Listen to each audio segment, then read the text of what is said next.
हमारे भीतर जो खजाना है उस खजाने के ऊपर ही हम बैठे हैं और फिर भी बोलते हैं मेरे घर में ऐसा हो रहा है, मेरे साथ ऐसा हो रहा है, वो ऐसा कर रहा है। अंदर जो खजाना है उस खजाने की चाबी भी हमारे पास है और ताला भी हमने ही लगा रखा है। और क्या बोलते हैं, क्यों धन तू चाहता, तू आप माला माल है, सिक्के सभी तुझी से, तू आप ही टंकसाल है। कि तुम्हारे भीतर ही इतना धन है, वास्तविक धन, कि बाहर के धन की आवश्यकता ही नहीं। वो है सबसे बड़ा धन संतोष। बुढ़ापे में दुखी क्यों होता है? जरूरत से ज्यादा इंटरफेयर करता है। सास बहू का झगड़ा क्यों होता है? सास बोलेगी तेरी उम्र की थी ना, हम तेरे हमारे समय पे ऐसा होता था, हमारे समय पर, तुम्हारे समय, तुम्हारा जमाना कुछ और था, इनका जमाना कुछ और है। उस समय इतनी सुख सुविधाएं नहीं थी, उस समय चूल्हे में रोटी बनाते थे। तो वो बोलेगी अरे तू तो सारे दिन पड़े रहती है, तू काम क्या करती है? कुछ भी नहीं। और जब हमारा समय था ना, हम सुबह उठते थे, पानी भी हम कुएं से लाते थे। दिन गुजरते ही चले जाते हैं, लोग मरते ही चले जाते हैं, जानते हैं कि ये गफलत के हैं काम, फिर भी करते ही चले जाते हैं। लेकिन बापूजी कहते हैं ये मरने वालों जरा ठहर जाओ, अपनी अमरता का दीदार करके जाओ, इसलिए मनुष्य जीवन मिला है।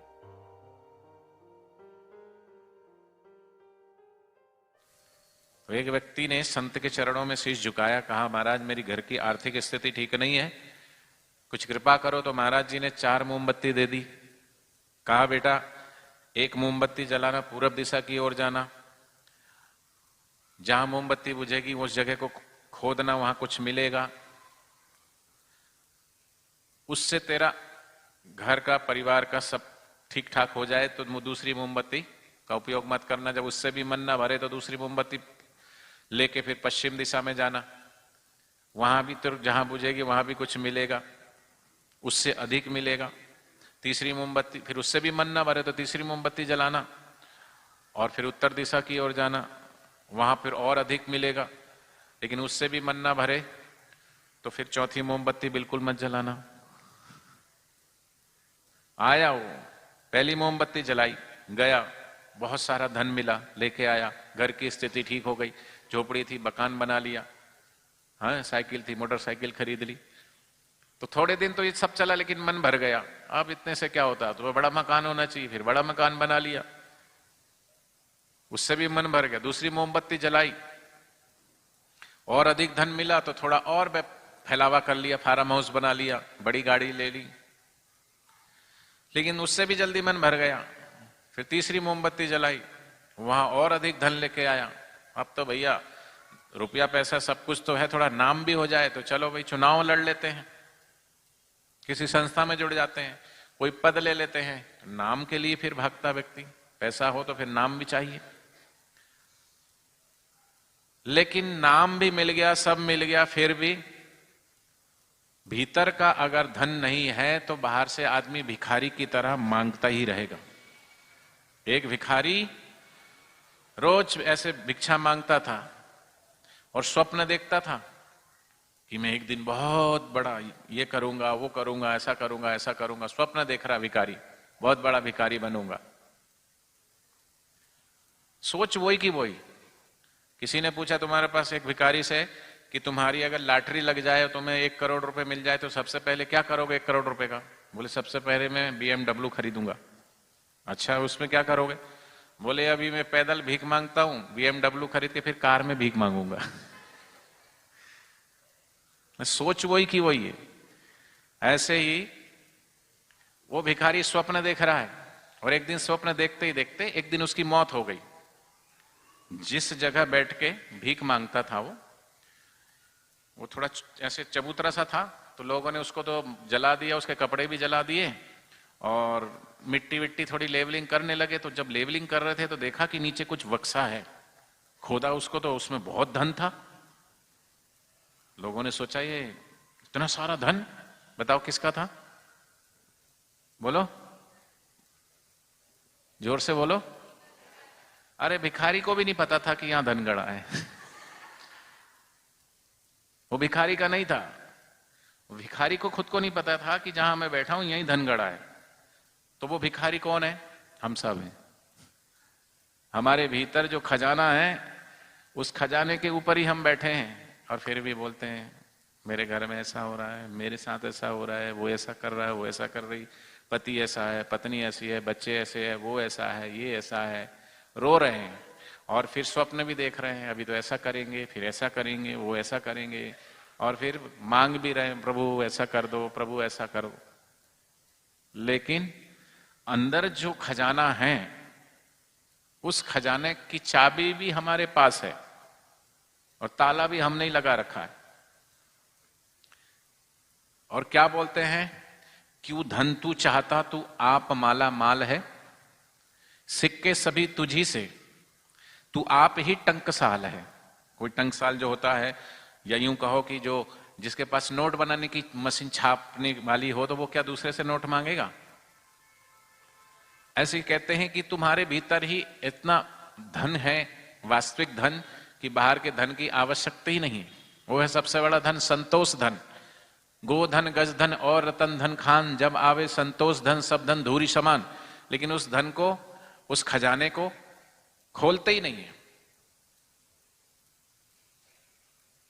घर विच आनंद रहा भरपूर, मनमुख स्वाद न पावई।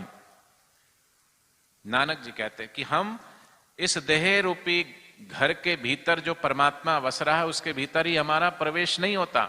मकान ईंट चूने पत्थर मकान का बना के बोलते हमारे घर में गृह प्रवेश है, आ जाना। तो बाहर ईंट चूने के पत्थर में तो गृह प्रवेश कर लेते हो, लेकिन खुद के घर में कभी प्रवेश ही नहीं होता। और दहलीज पर बैठ करके घर के जैसे घर बनाया हूं, बहुत भव्य सुंदर, उस घर की महिमा सुनी हो किसी ने कि महल के अंदर ऐसा है, महल ऐसा है, महल के अंदर स्विमिंग पूल है, बढ़िया कमरा है, ये है, वो है, बहुत अच्छे है, ये सजावट, बहुत महिमा सुनी घर की। लेकिन घर के भीतर ही ना घुसे हो तो घर कैसे दिखेगा? और घर की दहलीज पर ही बैठे हैं, दरवाजा खोला तक नहीं। ऐसे ही हम शरीर की, मन और बुद्धि, इंद्रियों की सीढ़ियों पर और घर की दहलीज पर ही बैठे रहते, देह की दहलीज पर, और घर के भीतर आत्मा के द्वार पर प्रवेश करते ही नहीं है। और वहीं दहलीज पर ही बड़े हो जाते हैं, दहलीज पर ही शादी विवाह हो जाती है, दहलीज पर ही विवाह कर देते हैं, दहलीज पर ही बूढ़े हो जाते हैं और दहलीज पर ही मर जाते हैं। घर के भीतर घुसते ही नहीं।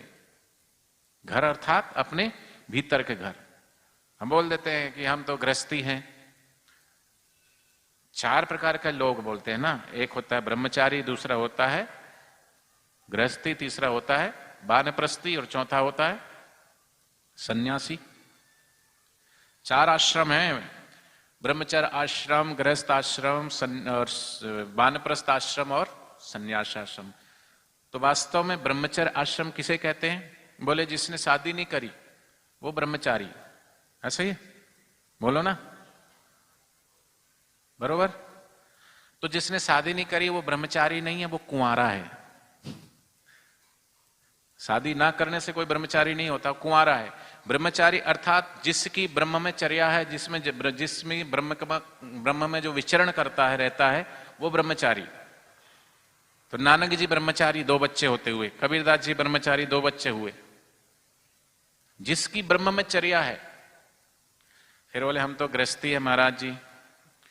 मैं बोलता हूं तुम गृहस्थी नहीं हो, तुम बाल बच्चेदार हो। तुम्हारे बाल बच्चे हो गए, शादी हो गई, बाल बच्चे हो गए, तो अपने आप को गृहस्थी मानो। ग्रह धन अस्ति मतलब जो घर के भीतर है, और उस घर के भीतर क्या है? आनंद है। और उस आनंद को जिसने पा लिया, किस आनंद को? जिस आनंद की बात नानक जी कहते हैं कि घर विच आनंद रहा भरपूर, उस आनंद में जो प्रवेश कर गया वो गृहस्थी। फिर बोलते हम तो अब 51-52 के हो गए, वानप्रस्थी। वानप्रस्थी वो कि 50 साल के बाद जिसकी स्थिति ये हो जाए कि घर में रहते हुए घर में नहीं है, संसार में रहते हुए भी संसार में नहीं है। बेटा का क्या हो रहा, बेटी का क्या हो रहा है, बहू का क्या हो रहा है, ये पड़ोसी का क्या हो रहा है, जिसकी ताक झांक करना जो बंद कर देता है। आदमी बुढ़ापे में दुखी क्यों होता है? जरूरत से ज्यादा इंटरफेयर करता है। सास बहू का झगड़ा क्यों होता है? सास बोलेगी तेरी उम्र की थी ना, हमारे समय पे ऐसा होता था, हमारे समय पर, तुम्हारे समय, तुम्हारा जमाना कुछ और था, इनका जमाना कुछ और है।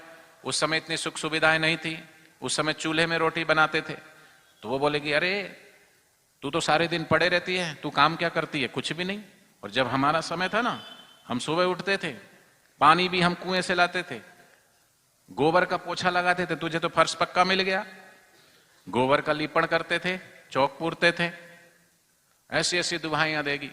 रोटी हम चूल्हे में बनाते थे, पानी कुएं से लाते थे, अनाज भी हम चक्की में पीसते थे, तुझे तो सब कुछ तैयार मिलता है। तो ठीक है, वो जमाना था उसका, अब इसका जमाना है। तो अब सास को अगर तसल्ली नहीं मिल रही तो ठीक है, एक चूल्हा लगा दो घर पे, एक चक्की ला दो, बहू से वो करवा लो। तो ये सब फालतू की बातें करके आपस में ग्रह में कलेश करना।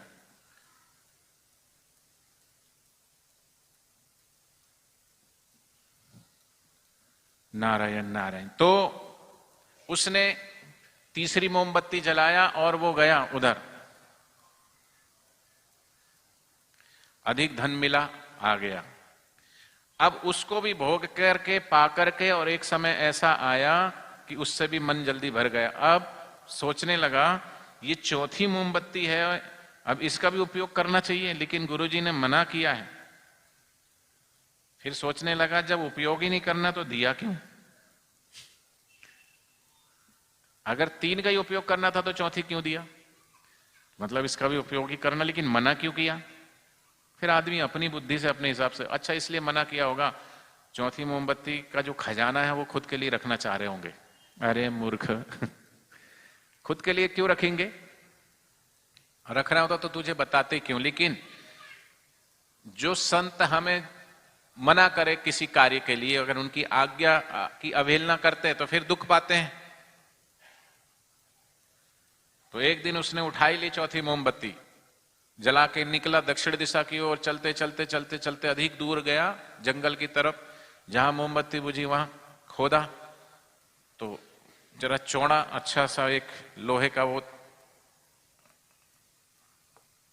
जैसे कवर होता है, ऐसा कवर हुआ। उसको उसने हटाया तो नीचे सीढ़ियां थी, तहखाना था नीचे। बोले हाँ, इसलिए नहीं दे रहे थे, यहां तो बहुत अधिक खजाना है, तहखाना है और इसमें तो बहुत खजाना है। अब धीरे धीरे धीरे सीढ़ियों से उतर के देखा तो हल्का हल्का प्रकाश जल रहा था, अंधेरा था, और वहां एक व्यक्ति चक्की पीस रहा था। वो चक्की पीसने वाले ने कहा, आओ भाई आओ, कैसे हो? तुमको भी 4 मोमबत्ती मिली थी क्या? बोले हाँ। तुम भी पूरब दिशा की ओर गए थे? बोले हाँ।